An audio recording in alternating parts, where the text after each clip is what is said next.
ஓம் விக்னேஸ்வரா போற்றி, ஓம் நவகர நரலை போற்றி. கன்னிராசி நேர்களுக்கு வணக்கம். கன்னிராசி காலப்புருஷ சக்கரத்தின் 6ஆம் இடம், வித்தியாகாரம் புதனின் ஆட்சி வீடு. நேர்களே, இந்த வீடியோ பதிவில் உங்கள் குலசாமியை பற்றி பேசுகிறோம். குலசாமி ரொம்ப முக்கியம். ஒவ்வொருத்தரும் குலசாமி இருக்கும். குலதெய்வம் தான் நம்மளை எப்பயும் காக்கும். கிரக நிலைகள், ஜாதகம் எல்லாம் ஒரு பக்கம் இருந்தாலும் சரி, குலதெய்வம் தான் நம்மளை வாழ்நாள் முழுக்க காத்து அருளும். அதாவது சொல்லுவாங்க, நாள்கள் செய்யாததை கோள்கள் செய்யும், கோள்கள் செய்யாததை குலதெய்வம் செய்யும். அதாவது கிரகங்கள், நவகிரகங்கள் செய்ய தவறியதை குலதெய்வம் எடுத்து செய்யுமா. ஒரு மனிதனுக்கு வாழ்க்கையில் ரொம்ப ஒரு ஏற்றம் வரணும், வாழ்க்கையில் பிரச்சனை தெரியணும்னா குலதெய்வ வழிபாடு ரொம்ப முக்கியம். ஸோ குலதெய்வம் உங்களுக்கு தெரியும், நிறைய பேருக்கு தெரியும். தெரியாதவங்களுக்கு எப்படின்னு சொல்கிறேன். அதுபோல் கன்னிராசிக்கும் உங்கள் குலதெய்வத்துக்கும் அருள் எப்படி இருக்குன்னு பார்ப்போம். பிறப்பிலே கன்னிராசினியர்கள் குலதெய்வத்தோட அருளை பெற்றவர்கள் தான். சரியா? எல்லாத்துக்குமே குலதெய்வோட அருள் இருக்கும். குலதெய்வம்னு என்ன சார் அப்படின்னா, குலதெய்வம் பரம்பரையாக கும்பிட்றது தான் குலதெய்வம். அப்பா வழி உறவில் வர்றது தான் குலதெய்வம். நம்ம அப்பா, தாத்தாவோட அப்பா, பாட்டன் பூட்டன், இந்த பரம்பரை வழியில் வர வழிபாடு தான் குலதெய்வம். குலதெய்வம் கோயிலுக்கு போகிறது ரொம்ப சிறப்பு.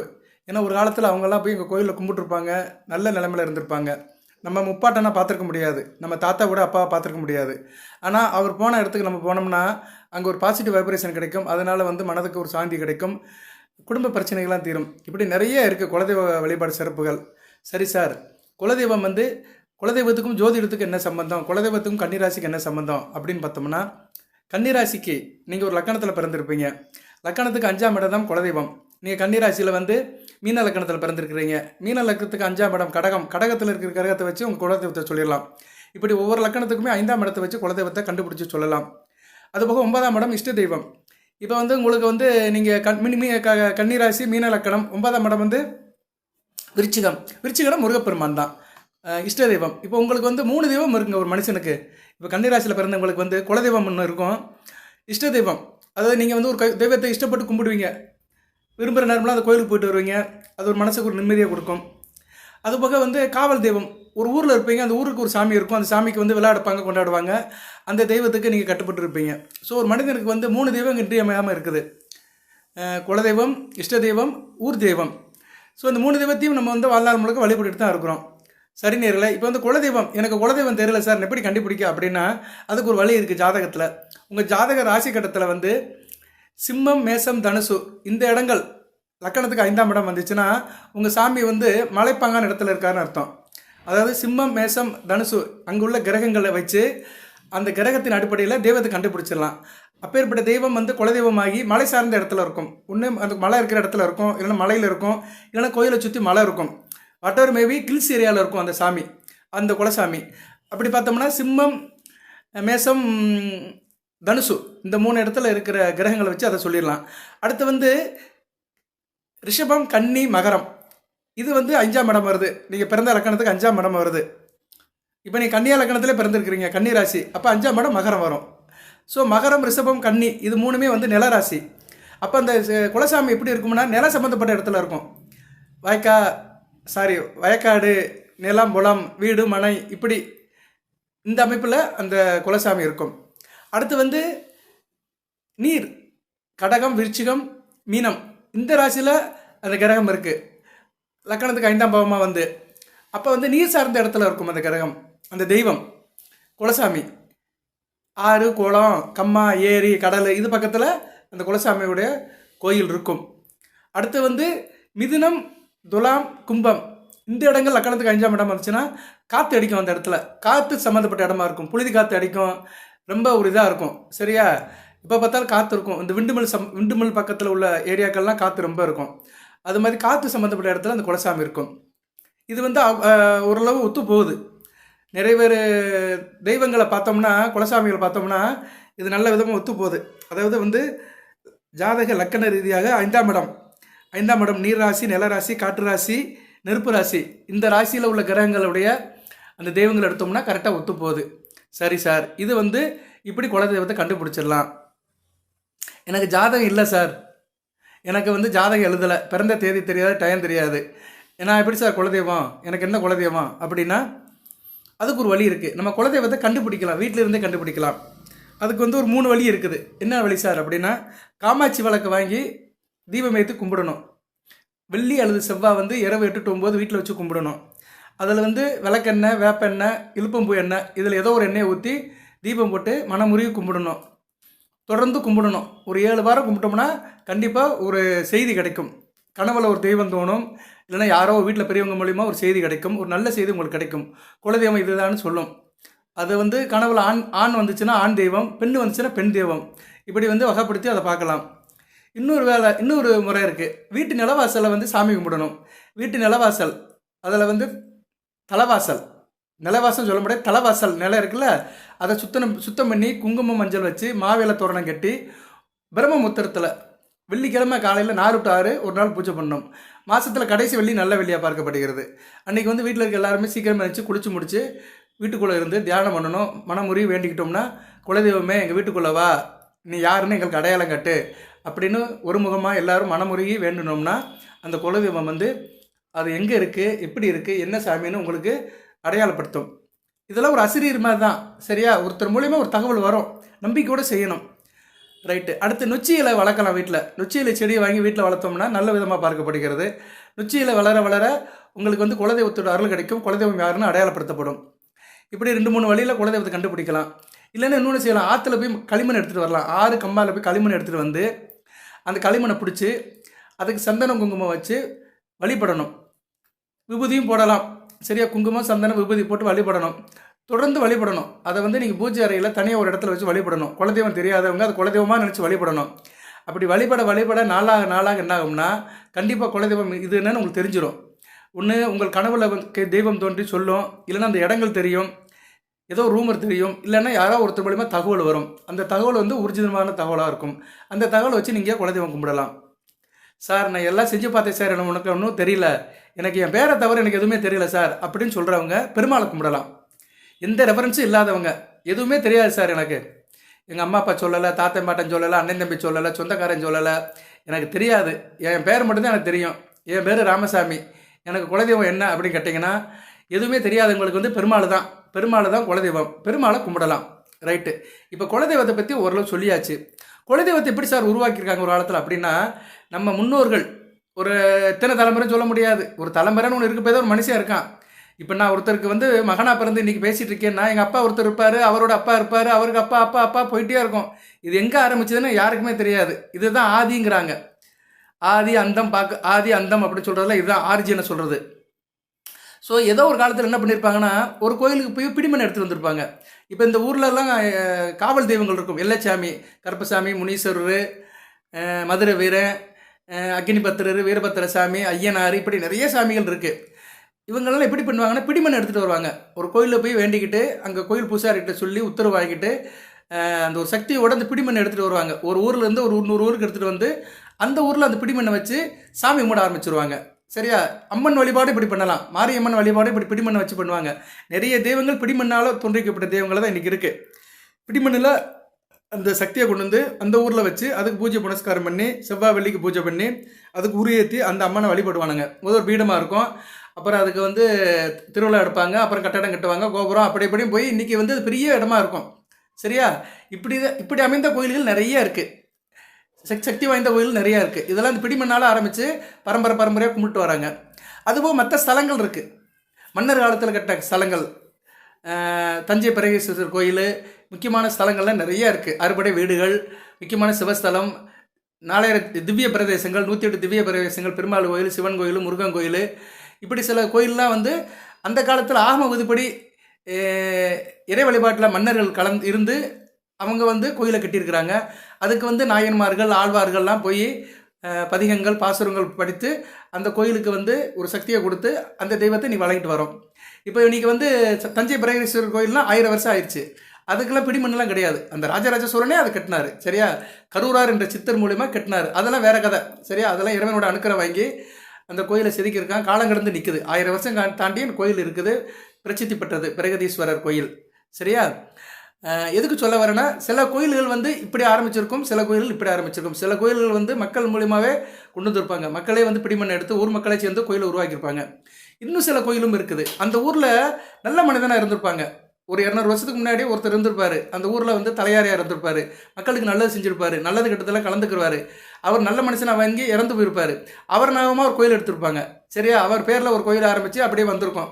அப்படி வந்த கோயில் நிறைய இருக்குது. இன்றைக்கி மதுரை பாண்டி முனீஸ்வரர் கோயில் வந்து அப்படி வந்தது தான். சரியா? அந்த வம்சாவளியில் வந்தவங்க அந்த கதையை தான் சொல்கிறாங்க. பாண்டிமுனின்னு ஒருத்தர் இருந்திருக்கிறாரு. அவர் வந்து பாண்டிய மன்னன் காலத்தில் வேலை பார்த்து அவர் வந்து வெள்ளையம்மாள்னு இப்படி ஒரு கதை போய் அந்த கதையின்படி அவர் ஒரு இடத்துல உட்காந்துட்டார். உட்காந்த இடம் தான் வந்து அது வந்து ஒரு ஸ்தலமாக மாறி அந்த மக்கள் கும்பிட ஆரம்பிச்சிட்டாங்க. பாண்டிய மண்டலத்துக்கே வந்து பாண்டி முனீஸ்வரர் வந்து காவல் தெய்வமாக இருக்கிறாரு. இதுக்கு சொல்ல வரேன்னா இப்படி ஒவ்வொரு இடத்துலையும் ஒவ்வொரு விதமான தெய்வங்கள் வந்து காவல் புரிகின்றன. காவல் தெய்வங்கள், எல்லை தெய்வங்கள் எல்லாம் ஒன்று தான். எல்லை காவல் எல்லாமே ஒன்று தான். அதுபோக வந்து இறை தெய்வங்கள், இறைவனால் படைக்கப்பட்ட தெய்வங்கள், ஆதிசிவன் வழியில் வந்த தெய்வங்கள், பெருமாள் வழியில் வந்த தெய்வங்கள், இப்படி நிறைய தெய்வங்கள் இருக்குது. மொத்தம் 4 வழிபாடு இருக்குது.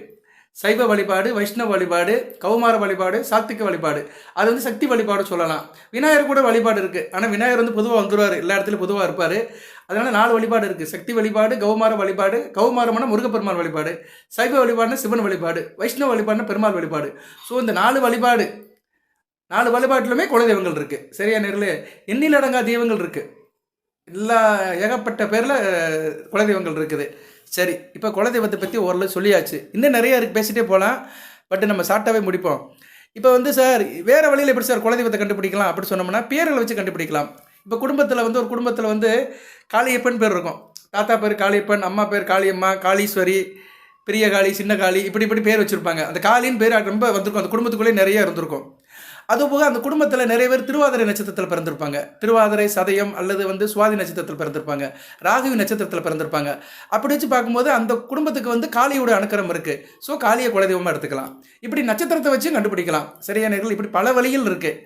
ரைட்டு, எல்லாம் கண்டுபிடிச்சாச்சு சார். குலதெய்வத்தை வந்து எப்படி சார் கும்பிடுறது அப்படின்னு சொன்னோம்னா, குலதெய்வ வழிபாடுக்கு வந்து உங்கள் ஜென்ம நட்சத்திரத்தை அன்றைக்கி கும்பிடலாம். குலதெய்வத்துக்கு போய் இல்லைன்னா சிவராத்திரி அன்றைக்கி போய் கும்பிடலாம். மகா சிவராத்திரி அன்றைக்கி கும்பிடுறது சிறப்பு. அடுத்து வந்து மாத சிவராத்திரி, பிரதோஷ நாட்கள், இப்படி முக்கியமான நாட்களில் குலதெய்வ வழிபாடு பண்ணிக்கலாம். சிவனுக்கு உகந்த நாட்களில் வந்து குலதெய்வ வழிபாடு பண்ணுறது ரொம்ப சிறப்பு. குலதெய்வத்துக்கு சில பேருக்கு குலதெய்வத்தில் வந்து குலதெய்வ தோஷம் இருக்கும். இப்போ இவ்வளோ நேரம் என்ன சொன்னேன், குலதெய்வத்தை பற்றி, குலதெய்வத்தை கண்டுபிடிக்கிறது எப்படி, குலதெய்வத்தை வந்து நம்ம எப்படி உருவாச்சு அந்த கதையை சொன்னேன். இப்போ வந்து குலதெய்வம் வந்து ஜனன ஜாதகத்தில் தோஷமாக இருக்கும். அதை எப்படி சார் கண்டுபிடிக்கிறது அப்படின்னா, இப்போ நீங்கள் வந்து கன்னியா ராசிக்கு வந்து மேசத்தில் வந்து சனி பகவான் இருக்கிறாரு. மேசத்தில் சனி பகவான் நீசமாக இருக்கிறாரு உங்கள் ராசி கட்டத்தில். உங்கள் ராசியில் சூரியன், சந்திரன், புதன் இவங்க 3 பேர் இருந்தாங்கன்னா உங்களுக்கு குலதெய்வத்தோட அனுக்கிரம் கிடைக்கலன்னு அர்த்தம். அப்போ அமாவாசை அன்னைக்கு பிறந்திருக்கீங்கன்னு அர்த்தம். புரட்டாசி மாதம் பிறந்திருக்கீங்கன்னு அர்த்தம். புரட்டாசி அமாவாசை அன்னைக்கு பிறந்திருக்கீங்க. உங்கள் ராசிநாதனும் ராசியில் தான் இருப்பார். சூரியன், சந்திரன், புதன் ராசியில் இருக்க, சனி பகவான் 8ஆம் இடம் மேசத்தில் இருக்க பிறந்தவர்கள் வந்து எந்த லக்கணமாக இருந்தாலும் பரவாயில்ல, இந்த அமைப்பில் பிறந்தவங்களுக்கு குலதெய்வத்தோட தோஷம் இருக்கும். இவங்களாம் குலதெய்வத்தை நல்லா வழிபாடு பண்ணணும். சரியா நேர்களே? இது ஒரு முக்கியமான விஷயம். இது வந்து ஜனன ஜாதகத்தில் நீங்கள் தெரிஞ்சுக்கோங்க. ஓகே, இப்போ குலதெய்வத்தை பற்றி தெரிஞ்சுக்காச்சு. எந்தெந்த இடத்துல இருக்கும் எப்படின்னு தெரிஞ்சுக்கிட்டோம். வழிபாடு எப்படி சார் அப்படின்னம்னா, வழிபாடு வந்து சிவராத்திரி அன்னைக்கு வழிபாடு பண்ணலாம். குலதெய்வத்துக்கு கோயிலுக்கு போகும்போது ஆண்கள் தான் அந்த காலத்தில் அதிகமாக போயிருக்கிறாங்க. ஆண்கள் தான் வந்து சிவராத்திரி வழிபாடு சிறப்பாக செஞ்சுருக்காங்க, குலதெய்வ வழிபாடு பண்ணியிருக்கிறாங்க. அடுத்தடுத்து காலங்கள் மாற பெண்களும் போயிருக்கிறாங்க, குடும்பத்தோடு போய் செய்ய ஆரம்பிச்சிட்டாங்க. குடும்பத்தோடு போகலாம், ஒன்றும் பிரச்சனை இல்லை. குலதெய்வ கோயில் வழிபாடு பண்ணும்போது கூட்டாக போகணும். கூட்டு அது எப்படின்னா எல்லா குடும்பமாக போகணும். பங்காளி, அங்காளி, பங்காளி எல்லோரும் சேர்ந்து போகணும். சித்தப்பா மக்கள், பெரியப்பா மக்கள் எல்லோரும் போகணும். சரியா? அப்படி நம்ம வந்து ஒரு கூட்டமாக போய் சாமி கும்பிட்றதுனால ஒரு பாசிட்டிவ் வைப்ரேஷன் வரும். அதனால தான் கோயிலில் வந்து கொண்டாட்டம் வைக்கிறாங்க. திருக்கல்யாணம், தேரோட்டம், திருவிழா இதெல்லாம் எதுக்கு வைக்கிறாங்கன்னா, ஒவ்வொரு வருஷமும் கோயிலில் ஜனங்கள் கூடணும். ஜனங்கள் கூடி ஒன்றா கூடி அகமகிழ்ந்து மனமகிழ்ந்து அவங்க வந்து மெய்சிலிர்த்து திருவிழா எடுத்து இறைவனை வழிபாடு பண்ணணும். பூஜை புனஸ்காரம் பண்ணாங்கன்னா இறை அருள் கூடும். அதே நேரத்தில் மக்களுக்கும் வந்து ஒரு பக்தி பரவசமாகும், ஒரு பாசிட்டிவ் வைப்ரேஷன் கிடைக்கும், ஒருத்தருக்கு ஒருத்தர் புரிதல். இப்போ ஒரு கோயிலில் ஒரு திருவிழா, ஊரில் தேரோட்டம்னா அன்றைக்கி எல்லோரும் சுத்தமாக இருப்பாங்க. வீட்டை சுத்தமாக்கிடுவாங்க, கோலம் போடுவாங்க, தெருவில் வீட்டை வந்து நல்லபடியாக வச்சுக்கிறாங்க, நல்லா புது ட்ரெஸ் போடுவாங்க, ஃப்ரெஷ்ஷாக இருப்பாங்க, எல்லோரும் வீட்டில் இருப்பாங்க, சாமியை வரவேற்கிறது ரெடியாக வாசப்படியில் நிற்பாங்க. அப்படி ஒரு நல்ல நல்ல சம்பவங்கள் நடக்கும். இதெல்லாம் வந்து நல்ல சம்பவங்கள் தான் வந்து வாழ்க்கையில் நல்ல விஷயம் நடக்கிறதுக்கு ஆரம்பம். நல்ல ஒரு சகுனம் வந்து நல்ல விஷயம் நடக்கிறதுக்கு ஆரம்பம். ஸோ எல்லோரும் ஒன்றிணைந்து அந்த ஊர் மக்களோட ஒரு தெய்வத்தை கும்பிட்றதுனால தான் வந்து திருவிழான்னு சொல்லியிருக்கிறாங்க. ஸோ எதுக்கு சொல்ல வரேன்னா, இந்த கூட்டம் சேர்ந்து சாமி கும்பிட்றது வந்து முக்கியமான விஷயம், கூட்டு பிரார்த்தனை. அதனால தான் இந்த ஈசா மையத்திலலாம் வந்து அவ்வளோ பேர் கூடுறாங்க. ஒரே நேரத்தில் கூடி ஈசனை வழிபடுறது வந்து ஒரு பெரிய சக்தி உருவாகும். சிவராத்திரிக்கும் அறிவியலுக்கும் ஒரு சம்பந்தம் இருக்குது. சரியா நேர்களே? அதில் வந்து ஒரு பொறுப்பின் இருக்கிறாங்க. சரியா? அதெல்லாம் வேண்டாம் நமக்கு. ஏன்னா நம்ம நம்பி தான் இருக்கிறோம். நம்ம வந்து நம்புகிறோம். ஆண்டவனை நம்புகிறோம். அதனால் அறிவியலை நம்மளோட தேவையில்லை. அறிவியல் இருக்குது. அறிவியல் பூர்வமாக சிவராத்திரி அன்னைக்கு சில வைப்ரேஷன் நடக்குது. சரியா, அந்த பிரபஞ்சத்தில் சில மாற்றங்கள் நடக்குது. நம்ம எப்படி சொல்லலாம்னா, அன்றைக்கி வந்து குளிர்காலம் முடிஞ்சு கோடை காலம் ஆரம்பிக்கும். ஏன்னா சூரியன் சிம்மத்தில் வந்து தான் உச்சவட்டை நோக்கி போயிடுவார், மேசத்தை நோக்கி போவார். அன்னையிலேருந்து குளிர் குறைஞ்சி உஷ்ணம் அதிகமாகிடும். சிவராத்திரி பின்னாடி பனிக்காலம் முடிஞ்சிடும், உஷ்ணகாலம் ஆரம்பிச்சிடும் அப்படின்னு அந்த காலத்தில் சொல்லியிருக்கிறாங்க. அதுக்கு தான் சிவராத்திரி அன்றைக்கி வந்து ஒவ்வொரு ஊர்லேயுமே வந்து இரவு நேர பூஜை நடக்கும். தீபம், ஆராதனை, தீப்பந்தம் கொளுத்துறது எல்லாமே நடக்கும். ஏன்னா உஷ்ணத்தை உண்டாக்குறது. ஏன்னா சிவனே வந்து ஒரு நெருப்புக்கோள் தான், நெருப்பு தெய்வம் தான், அக்கினி பலமாக இருக்கிறவர் தான், செந்தளிர் மேனியனே அப்படின்னு சொல்லியிருக்கிறாங்க. அதனால் சிவன் வந்து நெருப்பு வடிவமாக இருக்கிறதுனால அந்த நெருப்பு சம்மந்தப்பட்ட சிவனை கும்பிட்றது வந்து அதுக்கடுத்து வருகின்ற காலங்கள் வந்து கொஞ்சம் சூடாக இருக்கும், உஷ்ணம் இந்த பூமியில் பறந்துருக்கும் அப்படின்னு குறிக்கிறதுக்காக தான். ரைட்டு. இப்போ வந்து கன்னிராசியில் எப்படி சார் பூஜை குலசாமி எப்படி கன்னிராசி நீர்கள் கொண்டாடலாம் அப்படின்னம்னா எல்லாருக்கும் தெரிஞ்சது தான். அது போக இன்னொன்று சொல்ல வந்தேன், அது முக்கியமானது. பூஜை அன்றைக்கி வந்து அன்றைக்கி பங்காளிலாம் போய் சேர்றோம். நம்ம பங்காளிலாம் போய் சேர்ந்து சாமியை கும்பிடுறோம். அப்படி சாமியை கும்பிடும்போது அங்கே ஒரு நிகழ்வு நடக்கிறது. அங்கே என்னென்னா, பங்காளிகள் சேரும்போது சகோதரக்காரர்கள் செவ்வாய் அங்கே வந்துடுவார். ஏன்னா பங்காளிகள் அப்படின்னாலே செவ்வாய் தான். அங்காளி பங்காளினாலே சகோதரக்காரகன் செவ்வாய் தான். ஸோ பங்காளிகளாம் சேர்ந்து கும்பிடும்போது செவ்வாய் பகவானோட அனுக்கிரம் கிடைக்குது, சகோதரக்காரகன். அடுத்து வந்து தகப்பன் வழி உறவுல சாமியை கும்பிடுறதுனால சூரியன் அங்கே வந்துடுவார். ஏன்னா தகப்பன் வழி சாமினாலே சூரியன் தான். ஏன்னா சூரியன் வந்து தகப்பனுக்குரியவன். அதுபோக வந்து அங்கே வந்து நம்ம எல்லாம் ஒன்று கலந்து சாமி கும்பிட்றோம். ஒன்று கலந்து சாமி கும்பிடும்போது ஒரு அன்பு, இதயபூர்வமாக, அன்புபூர்வமாக, மனப்பூர்வமாக சாமி கும்பிடும்போது சந்திரனோட அனுக்கிரம் இருக்கும். பெண்களும் அங்கே வந்துடுவாங்க. ஆண் பெண் சேரும்போது சூரிய சந்திரன் வரும்போது அங்கே வந்து ஆண் பெண் சேரும்போது சூரியன் வந்துடுவார், சந்திரன் வந்துடுவார். சந்திரன் தான் வந்து இணக்கத்தை கொடுப்பாரு. என்னதான் செவ்வாய் சகோதரக்காரனாக இருந்தாலும், ரத்தத்தை குடிக்கிறவனாக இருந்தாலும், ரத்தம் வந்து நீராக இருக்க போய் தான் உடம்புல ஓடிட்டு இருக்குது. சந்திரனும் ரத்தத்துக்குள்ள கிரகம் தான், திரவத்துக்குள்ள கிரகம் தான். ஸோ உடம்புல ரத்தம் வந்து திரவமாக ஓடுது உச்சங்காலேருந்து உள்ளந்தலை வரைக்கும். அந்த சந்திரனும் செவ்வாயும் சேர்றது வந்து எப்படின்னா, ஒரு சகோதரத்தில் உள்ள ஒரு பாசத்தை குறிக்கும், ஒரு அந்யோன்யத்தை குறிக்கும், மனப்பூர்வமாக ஒருத்தருக்கு ஒரு ஏற்றுக்கிறத குறிக்கும். ஸோ சூரியன், சந்திரன், செவ்வாய் நம்ம பூஜை பண்ணுறோம். அங்கே ஒரு பூசாரி இருப்பார், இல்லை குருக்கள் இருப்பார், அவரை வச்சு பூஜை பண்ணுறோம், பூஜை பண்ணக்காரம் பண்ணுறோம். அந்த குருக்கிட்ட வந்து ஆசீர்வாதம் வாங்குகிறோம், விபூதி வாங்குகிறோம். அவர் நம்மளை நமஸ்கரிக்கிறாரு. அங்கே ஒரு குரு இருக்கிறார். அப்போ குருபானங்க வந்துட்டார். அப்போ சூரியன், சந்திரன், செவ்வாய், குரு இந்த 4 ராஜகிரகங்களும் அந்த சிவராஜ் பூஜை அந்த குலசாமி பூஜையில் முக்கியமாக பங்கெடுக்கு. அந்த குலசாமி பூஜையில் வந்து சூட்சுமத்தை பார்த்தோம்னா இந்த 4 கிரகங்களுடைய பங்கு இருக்குது. 4 கிரகங்களுமே வந்து அன்றைக்கி வந்து நம்மளை ஆசீர்வாதம் பண்ணுது. அந்த 4 கிரகங்களுடைய ஆதிக்கம் நமக்கு கிடைக்குது. அந்த கிரகங்கள் நம்ம ஜாதகத்தில் நல்ல நிலைமை இருந்துச்சுன்னா நமக்கு பாசிட்டிவ் வைப்ரேஷன் நடக்கும். சூரியன் நல்ல நிலைமையில் இருந்தாருன்னா நல்ல தகப்பனாக இருப்போம், நல்ல உத்தியோகம் இருக்கும், ஆளுமை அதிகாரத்தோடு இருப்போம், இந்த காரியத்தையும் தன்னம்பிக்கை விடாமரிச்சோடு இருப்போம், அரசாங்க விஷயங்கள், அரசு வேலைகள், அரசு தொடர்புகள் நல்லபடியாக இருக்கும். குரு நல்லா இருந்தாருன்னா மனுஷனாக இருப்போம். சரியா, மனுஷனாக இருப்போம், மற்றவங்களுக்கு உதவுவோம், கையில் காசு பணம் இருக்கும், நல்ல பிள்ளைகள் இருப்பாங்க. இப்படி நல்ல பலங்கள் நிறையா இருக்கும். சந்திரன் நல்ல நிலைமையில் இருந்தாருன்னா, ராசியில் நல்ல நிலைமையில் இருந்தாருன்னா தாயிலும் கொண்டவராக இருப்பீங்க, நல்ல லாபம் இருக்கும், தொழிலில் லாபம் இருக்கும், எல்லாத்துக்கும் இணக்கமாக இருப்பீங்க, நல்ல விதமாக பார்க்கப்படுகிறது. செவ்வாய் கன்னிராசிக்கு ஆகாத கிரகம் தான். இருந்தாலும் செவ்வாய் வளர்த்தவங்களுக்கு வந்து சகோதர வழியில் நல்ல ஒரு ஏற்றம் இருக்கும், ஆசாபாசமாக இருப்பீங்க, தொட்டக்காரையும் தொடங்கும், ஆளுமை அதிகாரம் இருக்கும், நல்ல விதமாக பார்க்கப்படுகிறது. செவ்வாயுடைய நல்ல பலன்கள்லாம் நமக்கு கிடைக்கும். அதுபோக வந்து அங்கே ஈஸ்வர வழிபாடு நினச்சுன்னா கண்டிப்பாக சனி பகவானுடைய ஆதிக்கம் கிடைக்கும். அதுபோக இந்த காவல் தெய்வங்கள் கருப்பசாமி, முனீஸ்வரர், 18ஆம் படி கருப்பசாமி, ஐயப்பன், சாஸ்தா, இப்படி நிறைய தெய்வங்கள் இருக்குது. இந்த தெய்வங்கள் வழிபாடு பண்ணுறவங்களுக்கெல்லாம் சனீஸ்வரனுடைய அனுக்கிரம் கிடைக்கும். ஏன்னா இவங்கெல்லாம் வந்து சனீஸ்வரனுடைய ஆதிக்கம் பெற்ற தெய்வங்கள். இந்த தெய்வங்களை கும்பிட்டோம்னா சனீஸ்வரன் நல்லபடியாக இருப்பார். சில பேர் ஆஞ்சநேயரும் கும்பிடுவாங்க, ஆஞ்சநேயர் கும்பிட்டோம்னா சனீஸ்வரன் அனுக்கிரம் கிடைக்கும். ஸோ இப்படி குலசாமி வழிபாடை சிவராத்திரி அன்னைக்கு பண்ணணும்னா நமக்கு வந்து இந்த ஒரு 5 தெய்வங்களுடைய ஆதிக்கம் கிடைக்கும். காளியாத்தால கும்பிட்டிங்கன்னா ராகுபவனுடைய கருணை கிடைக்கும். நான் சொன்ன மாதிரி இந்த சுடலமாட சாமி, பேச்சியம்மன், இந்த சில சாமிகள்லாம் வந்து பீடமாக இருக்கும், அவங்களுக்கு கோயில் இருக்காது, தனியாக வனாந்தரத்தில் இருக்கும், காட்டுக்குள்ளே இருக்கும், அங்கே போய் கும்பிட்டு வருவாங்க. அப்படி கும்பிட்றவங்களுக்கு கேதுவின் அனுக்கிரம் கிடைக்கும். ஸோ அந்த நவக்கிரகங்கள் அனுக்கிரகம் வந்து இந்த குலசாமி கும்பிட்றதுனால பல விதமாக நமக்கு பலன்களை கொடுக்குது. இந்த நாளை விட்டுறாதீங்க. வருகிற பிப்ரவரி 26ஆம் தேதி சிவராத்திரி அன்றைக்கி வந்து இந்த வழிபாடு பண்ணுங்க, நல்ல விதமாக இருக்கும். அதுபோக வந்து உங்கள் குலசாமி பேரை டெய்லி சொல்லணும். நீங்கள் வீட்டில் கும்பிடணும், குலசாமி பேரை சொல்லணும், பேப்பரில் எழுதணும். இப்போ வந்து பேப்பரில் நீங்கள் எழுதுறீங்களா, அது மாதிரி எழுதுங்க. சரியா, ஸ்ரீராமஜியம் எழுதுகிற மாதிரி குலசாமி பேரை வந்து வாரத்துக்கு ஒரு நாள் எழுதுங்க. இல்லைன்னா மனவோட குலதெய்வம் பேரை சொல்லி பூஜை பண்ணுங்கள். இப்போ உங்கள் குலசாமி வந்து 18ஆம் படி கருப்பசாமினா உங்கள் 18ஆம் படி கருப்பசாமியை போற்றி அப்படின்னு ஒரு 18 தடவை சொல்லுங்கள். சரியா, அது சனி செவ்வாய்க்கிழமை சொன்னீங்கன்னா ரொம்ப சிறப்பு. அதுபோக வந்து இப்போ கமெண்ட் பாக்ஸில் டெக்ஸ்ட் பண்ணுங்கள், உங்கள் குலதெய்வம் என்னன்னு டெக்ஸ்ட் பண்ணுங்கள். என்றைக்கு நீங்கள் மனசில் வச்சு டெக்ஸ்ட் பண்ணுறீங்களோ அப்போ வந்து அந்த குலதெய்வத்தோட அருள் கிடைக்கும். அதாவது நமக்கு நல்லது நடக்கணும்னா தெய்வத்தின் பேரை வந்து நம்ம வாய் மூலியமாவோ எழுத்து மூலியமாவோ அறிவிக்கணும். சரியா? அதை வந்து செய்யணும். ஒண்ணு பேப்பர்ல வீட்ல எழுதலாம். இல்லன்னா டெக்ஸ்ட் பண்ணலாம். யாருக்கும் டெக்ஸ்ட் பண்ணி அனுப்பலாம். இப்ப இந்த கமெண்ட் பாக்ஸ்ல டெக்ஸ்ட் பண்ணி அனுப்புங்க. உங்க குலதெய்வம் என்னன்னு கமெண்ட் பாக்ஸ்ல டெக்ஸ்ட் பண்ணி அனுப்புனீங்கன்னா, அது ஒரு வைப்ரேஷன் கிடைக்கும். சரியா? அந்த நெக் ஆஃப் த மூவ்மெண்ட்ல உங்க குலதெய்வத்த நினைக்கிறீங்க. அத டைப் பண்றீங்க. அது குலதெய்வோட ஆசீர்வாதம் நடக்கும். இது தொடர்ந்து செய்ய செய்ய செய்ய என்ன ஆகும்னா, ஒரு பாசிட்டிவ் வைப்ரேஷன் கிடைக்கும்.